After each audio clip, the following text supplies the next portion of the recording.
नमस्कार साथियों। आज हम मुख्यतः तीन बिंदुओं पर चर्चा करेंगे। पहला बिंदु आपका रहेगा लेवल 1 और लेवल 2 की ज्वाइनिंग, और लेवल 1 में जो हाई कोर्ट में लगा हुआ स्टे उसके ऊपर उन लोगों उनके अलावा एक हमारा विशेष मुद्दा रहेगा जो अध्यापक भर्ती जो 48,000 पदों पर आपकी जो वैकेंसी हुई है उसमें रीसफल, वेटिंग और जो प्रोविजनल लिस्ट में आ रखे उन कैंडिडेट को लेकर आगे की क्या रणनीति है, क्या अब तक उनकी प्रोसेस हुई है, उसको लेकर बात करेंगे। सबसे पहले मैं बात कर लेता हूं लेवल 2 की। तो लेवल 2 में अब तक जितने भी कैंडिडेट थे जो आचार संहिता की वजह से ज्वाइन नहीं कर पाए उन सबके आदेश जारी हो चुके हैं, लगभग उन सबकी ज्वाइनिंग हो चुकी है।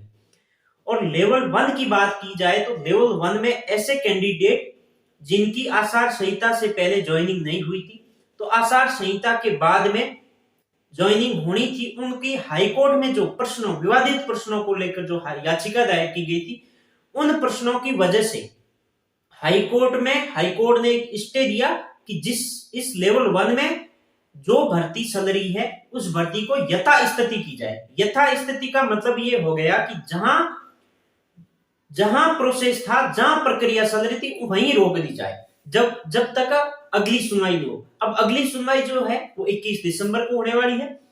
21 दिसंबर को होने के बाद में जहां तक अब तक मैं जानकारी जुटा पाया हूं तो आप सबकी लेवल 1 की बात कर रहा हूं, लेवल 1 की स्पोर्ट्स सर्टिफिकेट के जो डिग्रियां हैं उनके अलावा बाहरी राज्य हो, अलग से जो कोटे हो, उन सबकी डिग्रियां सेक हो चुकी। अब सिर्फ और सिर्फ आपके स्पोर्ट्स वालों की डिग्रियां सेक होनी बाकी है। इसका मतलब ये हो गया कि 21 दिसंबर को अगर आपका स्टे हट जाता है तो इसके बाद में आपकी लिस्ट जारी हो जाएगी।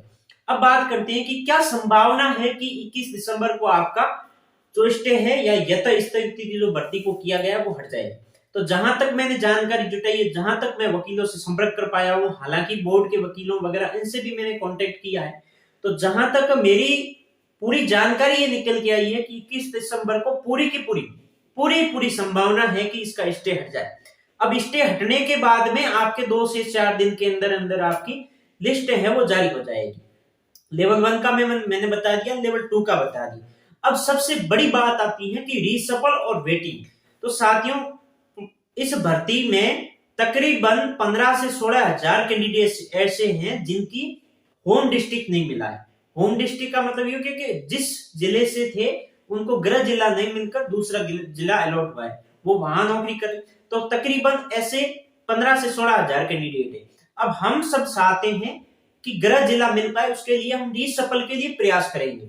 रीसफल के लिए कैसे प्रयास करेंगे? सरकार की तरफ से सरकार पर दबाव बनाकर सरकार से हम बात करके इस रीसफल के मुद्दे पर चर्चा करेंगे। रीसफल के लिए हम प्रयास करेंगे, जिसके लिए हम सब पूरी आगे की रणनीति के लिए पूरे प्रदेश स्तर पर इसमें हम टीम गठित कर इसमें पूरा प्रयास करेंगे कि रीसफल निकल पाए। रीसफल, वेटिंग, इस भर्ती को पूरी तरीके से रीसफल हो, वेटिंग हो, इन सब में हम प्रयास करेंगे। इस सबसे बड़ी बात यह है कि रीसफल के लिए रीसफल क्या होता है और वेटिंग क्या होती है, इन दोनों को समझे। रीसफल ये होता है कि आपने अगर आपका डिस्ट्रिक्ट अलॉटमेंट की जगह जब आपने फॉर्म भरा था उसमें डिस्ट्रिक्ट भरने के जो ऑप्शन मांगे गए थे उसमें ऑप्शन भरे थे, उस ऑप्शन में क्या किया था, माना कि आपको मिला है तीसरे नंबर का, जैसे तीसरा नंबर आपने उदयपुर भरा था और तीसरा नंबर वाला आपको उदयपुर मिल गया,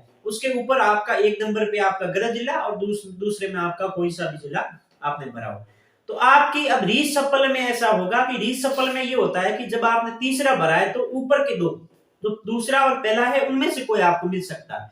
तो ये सबसे बड़ी बात होती है कि इनमें आपको पूरी संभावना रहती है कि जब भी रीसफल होता है, सीटें खाली होती है, तो आपको ऊपर की जिलों में से आपका होम डिस्ट्रिक्ट मिल जाता है। तो हम प्रयास करेंगे, पूरे प्रदेश भर में इनकी टीमें बनाएंगे, सरकार के स्तर पर भी प्रयास करेंगे, और भी हम अलग से अलग प्रत्येक पहलू पर बात करके हर विभाग से जानकारी लेकर हम बात करेंगे, इसमें प्रयास करेंगे, भरपूर प्रयास करेंगे ताकि इसमें रीसफल और वेटिंग निकल पाए।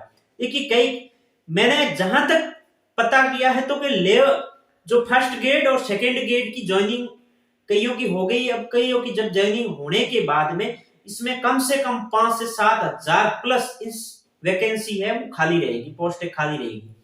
तो इतनी बड़ी पोस्ट अगर खाली रहती है तो वेटिंग लिस्ट पूरी तरह से वेटिंग लिस्ट आनी चाहिए। इसके लिए भी हम प्रयास करेंगे, आप लोग जुड़े रहे।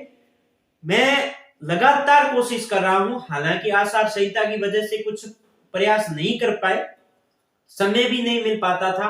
अब हम पूरी तरह से फ्री भी हैं और आगे प्रयास करेंगे कि इस भर्ती के रीशफल और वेटिंग निकल पाए।